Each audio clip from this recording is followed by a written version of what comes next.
berkenaan dengan masalah berbuat baik kepada saudara dan tetangga. Bunyi hadisnya begini. Kata Rasul kan walladzi nafsi biyadihi, demi zat yang jiwaku berada dalam genggamannya. Maksudnya Allah. Demi Allah. La yu'minu abdun, tidak beriman seorang hamba hatta yuhibba li akhihi, sehingga dia menyayangi saudaranya ma yuhibbu li nafsihi, sebagaimana dia menyayangi dirinya sendiri. Jadi dalam hadis ini kita tengok periwayat hadis ini, orang yang terakhir kali menyampaikan hadis ini adalah Bukhari dan Muslim. Ini ulama hadis. Menurut Bukhari bunyinya seperti ini, tapi kok menurut Imam Muslim menyatakan begini bunyinya, bisa dia hatta yuhibba li akhihi atau hatta yuhibba li jarihi. Tidak beriman seorang hamba sehingga dia menyayangi saudaranya atau menyayangi tetangganya sebagaimana dia menyayangi dirinya sendiri. Begitu bunyinya kalau menurut Imam Muslim. Kata di sini ibu-ibu yang saya muliakan, menyayangi tetangga, menyayangi saudara. Jadi ada lagi yang diapokan oleh para ulama. Di sini ada kata la yu'minu, tak beriman. Berarti kalau tak ada beriman kafir ya kan? Kalau kita ambil pemahaman seperti itu, berarti orang yang tidak menyayangi tetangganya, yang tidak menyayangi saudaranya kafir. Ini kok kita tengok dari hadis ini tadi. Tetapi para ulama mentakwilkan, mengalih maknanya. Makna di situ bukanlah tak beriman betul-betul dia keluar dari Islam, tetapi mereka katakan yang dimaksud dengan tak beriman di sana adalah tak sempurna imannya. Itu dia. Jadi kalau misalnya iman yang sempurna itu nilainya 100, dia hanya berarti 50. Tidak beriman seorang hamba, tidak sempurna iman seorang hamba sehingga dia menyayangi tetangganya atau menyayangi keluarganya seperti dia menyayangi dirinya sendiri. Itu maksudnya tak sempurna ya. Jadi bukan kafir maksudnya di situ. Kemudian ibu-ibu yang dimuliakan oleh Allah,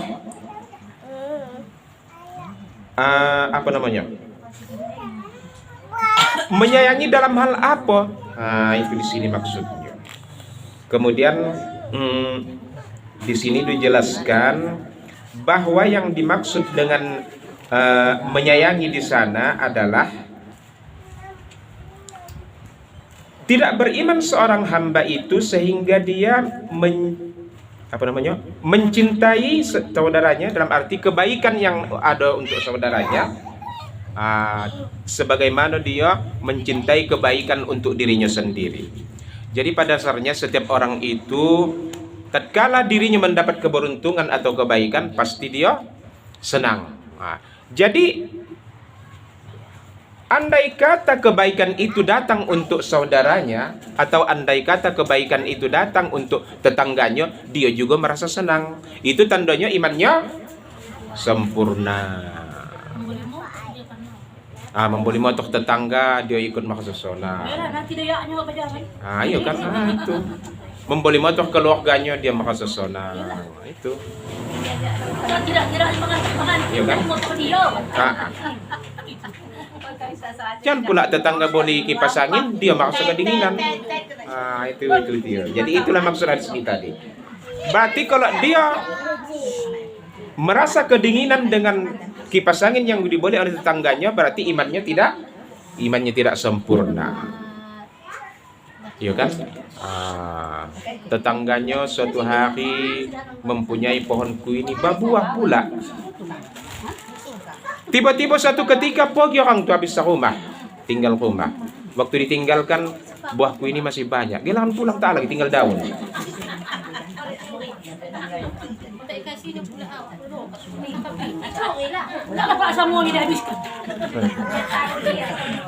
Jadi kan itulah itu kan gawat itu orang begitu.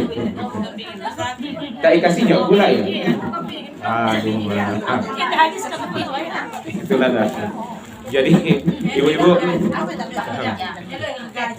iya, siapa lain nak panggil tukang singso? Iya, singso toh habis. Jangankan buahnya, batangnya jadi papan toh sekalian.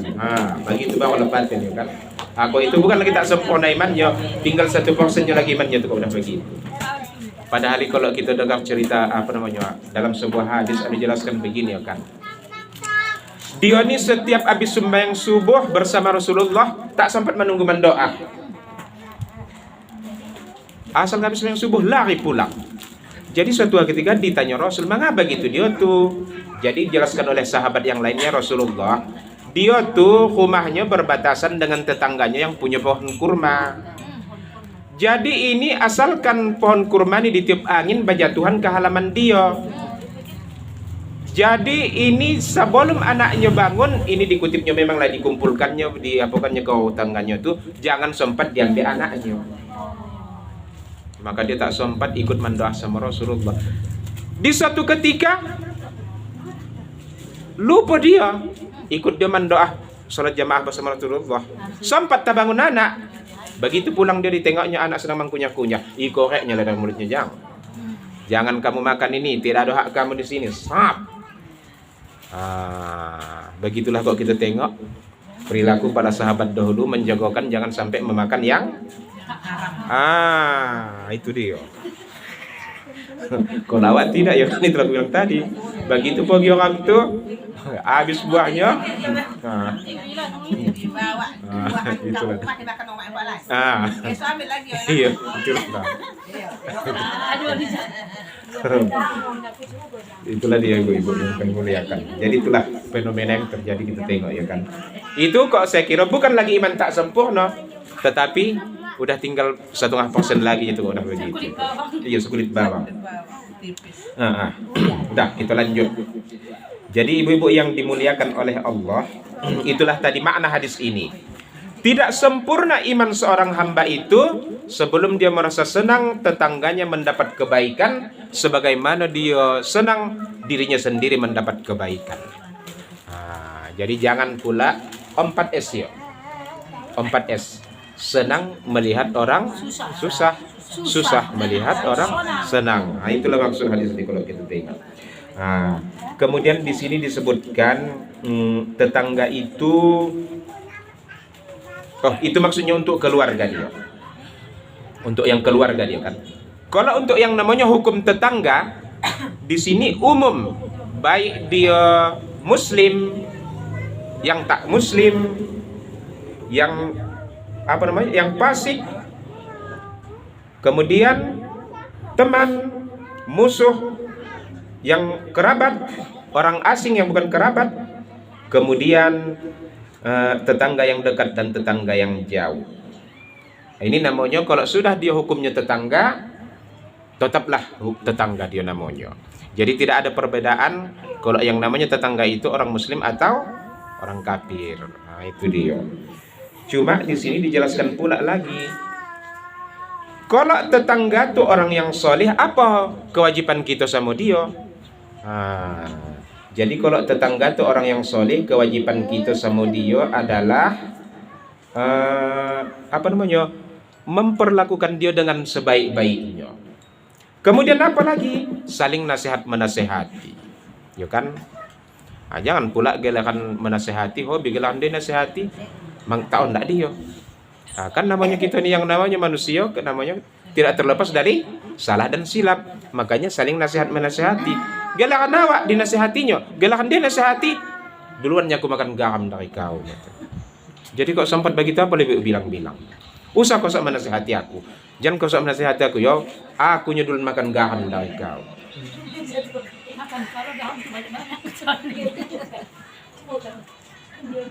Lo ibu bilang begini, iyo yang makan garam, iyo oci, tapi aku udah makan durian dari ibu.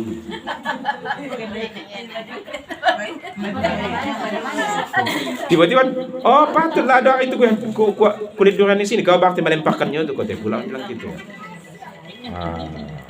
Jadi itu saling nasihat menasehati dengan kebaikan. Kemudian apa lagi? Saling mendoakan supaya kita tuh selalu menempuh jalan hidayah. Kemudian apa lagi? Tidak menyakitinya. Ya kan, tidak menyakitinya. Jadi ini kalau apa namanya, hak atau kewajiban kita kok bertetangga tuh antara orang yang soleh, itu dia. Kemudian kalau dia orang yang bukan orang yang soleh, misalnya dia orang kafir, apa di situ hak kewajiban kita? Tunjukkan kepada mereka itu kebaikan-kebaikan Islam tuh. Ya kan, mengajak secara pelan-pelan gitu. Kalau tapi ya kalau ibu tak menengok macam mana waktu dulu Piala Dunia dilaksanakan di negara mana? Arab tuh. Apa Qatar? Ya kan? Negara Qatar. Jadi di sana peserta-peserta Piala Dunia nih, kemudian supporter-supporternya kan pada tangan banyak orang kafir. Orang tuh perkenalkan, datang menengok masjid itu, biarkan orang tuh saja menengok masjid tuh. Congangi orang-orang kafir nih sembahyang cemana. Jelasan orang tuh Islam tuh begini.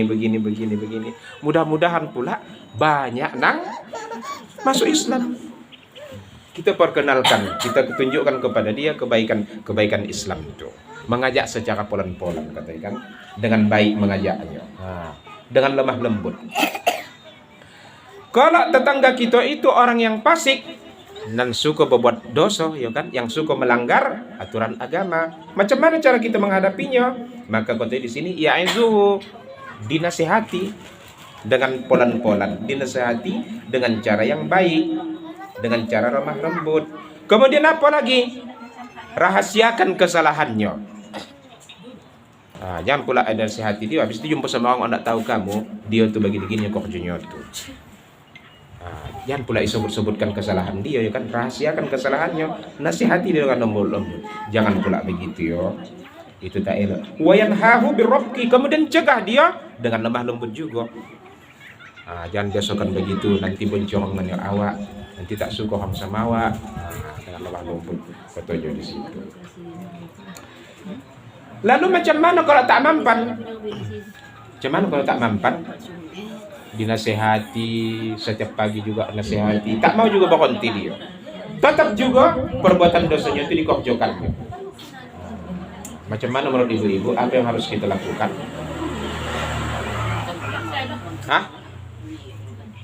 Di sini katanya kalau dia tidak mampan dinasehati dengan yang baik-baik, maka katanya tidak berdosa kita, tidak salah kita kalau membekotnya. Membekot di sini contohnya begini. Kalau dia nanti mengadakan suatu acara, tak datang. Dibekot dia. Dah tak sedia.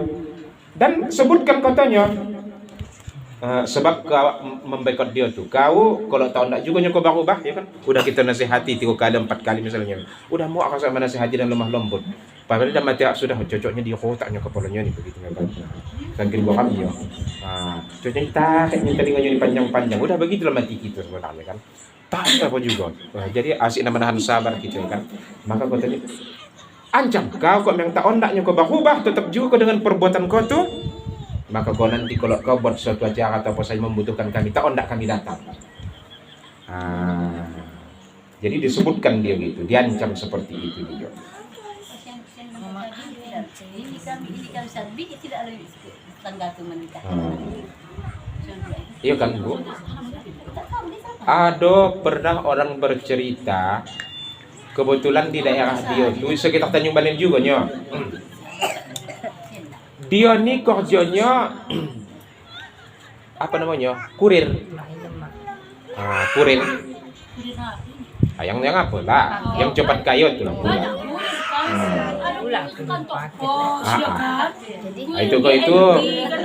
Itu tak cepat kayunya. Ini kurir yang cepat mengkayokan. Ditengok dia membak tilamnya. Paksana kok tilam dan dibawa paling lah upahnya tuh 30.000. Rupanya 3 juta. Tak tahu antara ngapi dan tilam. Jadi kota tetangganya ni baca itu lah pula aja sama aku kan. Udah sering dia ni kami nasihati, tapi tak berubah juga. Suatu ketika basadokah lah dia pula. Basadokah lah dia, tak ondak kami datang. Babuang lah makanan buka sungai kota ini. Babuang. Begitu kan.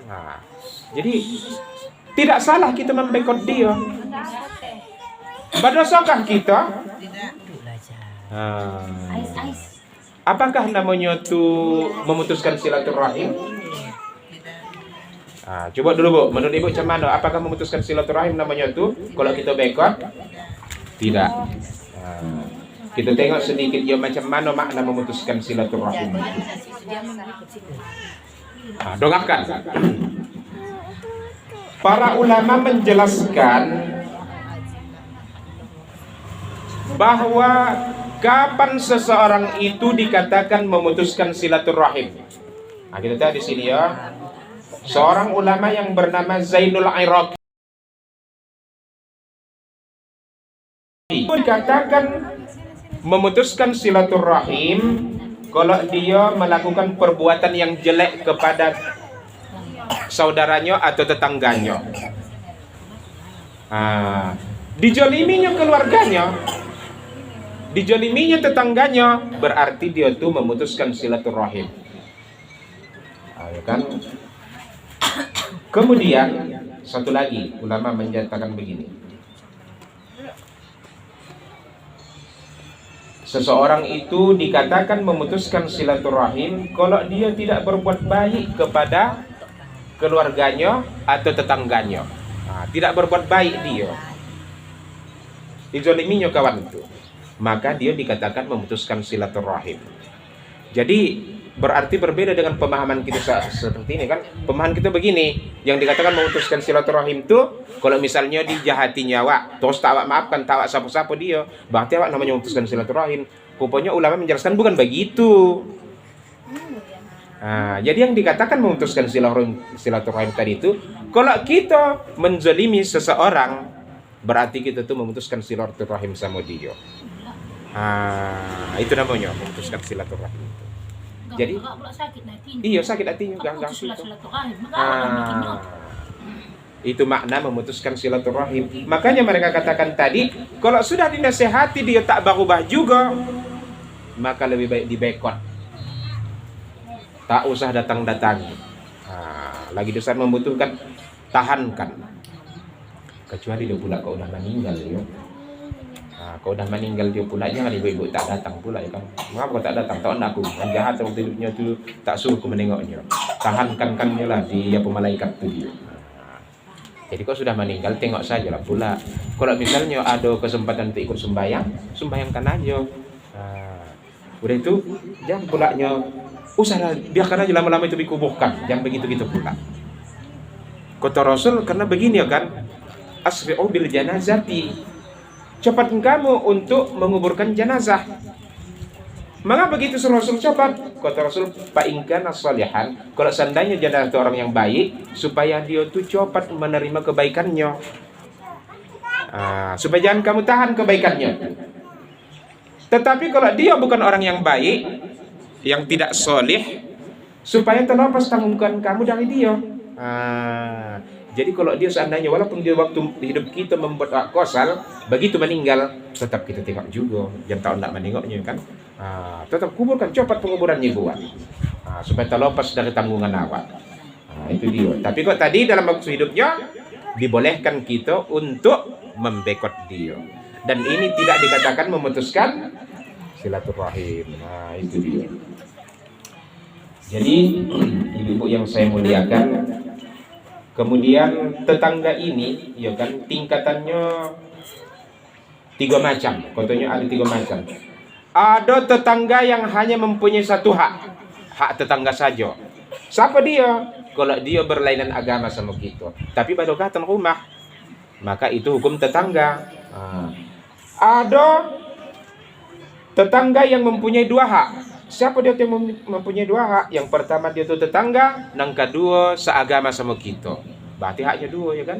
2 hak. Tetangga dan saudara. Iya, tetangga dan saudara seagama. Kemudian mempunyai 3 hak. Apa dia? Seagama, tetangga, seagama. Kemudian ada pula kerabat hubungan awak. Sudah kok. Keluarga, berdekatan ya kan, tetangga, seagama. Mempunyai 3 hak dia. Jadi mana yang lebih diutamakan? Kalau kita misalnya Kan kata hadis itu kalau awak misalnya memasak suatu makanan, kata Rasul banyak akan kuahnya. Yuk, ibu-ibu nanti kok masak makanan banyak akan kuahnya. Yuk. Habis tak dapat lagi api sih, puasa lah yang Rasul membilang begitu pula, Pak. Bilang Rasul begitu banyak akan kuahnya. masa mau patang hijau tak apa isi. Timbul doso. Lama-lama gompungan kawan ya, sehingga banyak anak saja ya kan. Timbul doso. Itu istilahnya kinayah supaya kita tuh apa namanya kalau masak makanan itu bisa lebihkan sedikit untuk kalau lebih juga entahkan ke rumah. Itu dia.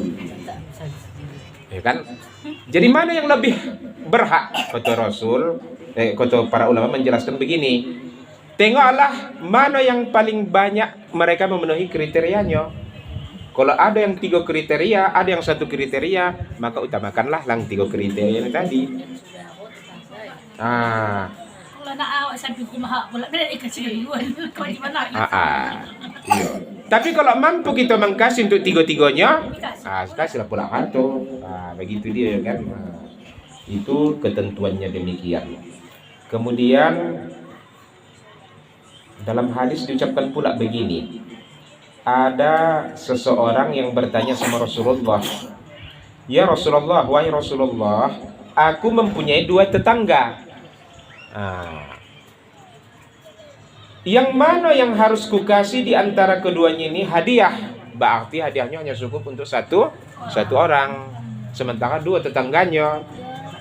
Mana yang lebih utamakan untuk ngasih hadiah?" Maka qala Rasulullah bersabda, "Ila aqarrabahuma baban." Mana yang paling dekat pintunya dengan kau, kata Rasul. Mana yang paling dekat? Iya kan?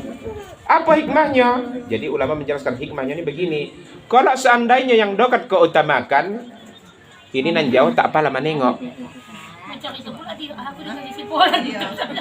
Kohat dua. Ini pula ya. Kita paksa kok begitu tuh kita. Tak paksa nak main posan ini. Begini. Ini kau saja yang ku kasih nih. Tak paksa lebih langsung gitu. Jangan kau bilang semua ya.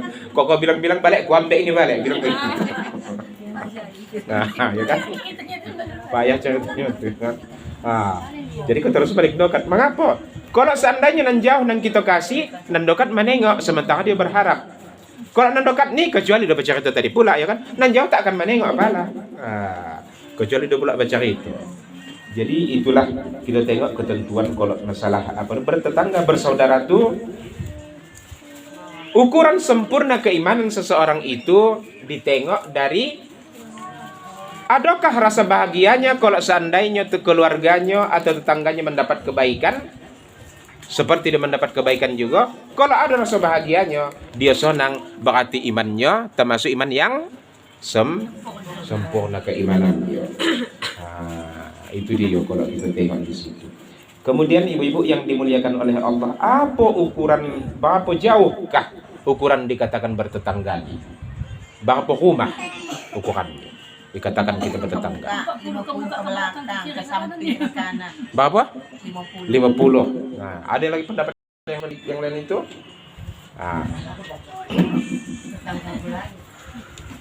Di sini jelaskan ya kan. Anna haddal jari, sesungguhnya ukuran bertetangga itu arba'una daron min kulli jihatin. 40 rumah seluruh arah. Kebanyakan bonar ya. Lama-lama sampai pula ke rumah nanti jadi. Jadi 40 rumah kamu ke belakang, ke samping, ke kiri. Itu dia ukuran bertetangga. 10 kanan, muka, samping, 40 ke muka, 40 ke belakang, 40 ke samping, 40 ke jadi latang 40 rumah masing-masing dia. Itulah ukuran bertetangga. Jadi Iya, kalau bajajang begini saja. Kalau isi satu, isi satu, isi satu. Hah? Tinggal lagi begini, jangan lupa lahat. Artinya begini, Bu. Maksudnya begini, jangan pala kita kira satu rumah, dua rumah, mana 40 rumah. Men taksir aja lah, itu maksudnya tuh. Kira-kira macam mana jauhnya 40 rumah tuh. Begitulah maksudnya. Jangan pala kira-kira ya kan. Sama itu sholat jamaah. Kata Imam Syafi'i ya kan, salat sah Jumat tuh kalau 40 orang. Tak apalah kira-kira 1 2 3 4, tak apalah begitu. Taksir saja pula. Iya, mentaksir saja pula kita. Begitu dong. Itulah ukurannya 40 orang. Jadi kalau ibu-ibu mengadakan suatu pesta, kalau mengundang, itulah dia ukuran mengundangnya. Namanya tetangga. Kalau tak cukup, itulah tadi kan ada kriterianya. Mana yang paling dekat pintunya? Japal aja langkah-langkah. Tapi itu kalau kecuali kalau dia tadi itu tentang kita itu seorang yang fasik dan dinasihati tak onda. Gilaan mengapa udah langkahi cuaca itu bekot dia. Jadi macam mana kalau tak isapa-sapa? Macam mana kalau tak isapa? Kan kata Rasul begini, la yahillu li muslimin, tidak halal bagi seorang muslim ayah jura akhahu, mendiamkan saudaranya fauqa salasi layalin, lebih dari 3 malam. Tidak halal bagi seorang muslim mendiamkan saudaranya yang muslim lebih dari 3 malam.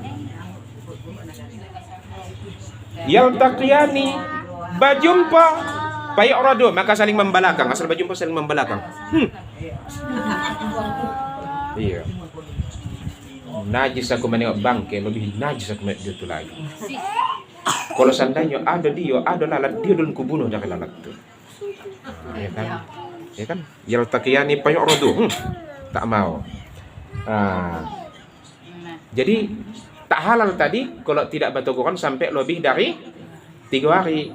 Yang bisa itu hanya jadi ibu-ibu kalau tidak baca Quran pun pada 2 hari lah, 3 hari paling lama. Apalagi sama abang. Iya, kalau tahu jumpa lain pula ceritanya. Apalagi sama abang tu jangan sampai tak baca Quran pula ya kan. Jadi kemudian jelaskan para ulama juga. Ini ada seorang ulama yang bernama Ibnu Abdil Bar. Dia ini juga ulama hadis, banyak hadis yang diriwayatkannya.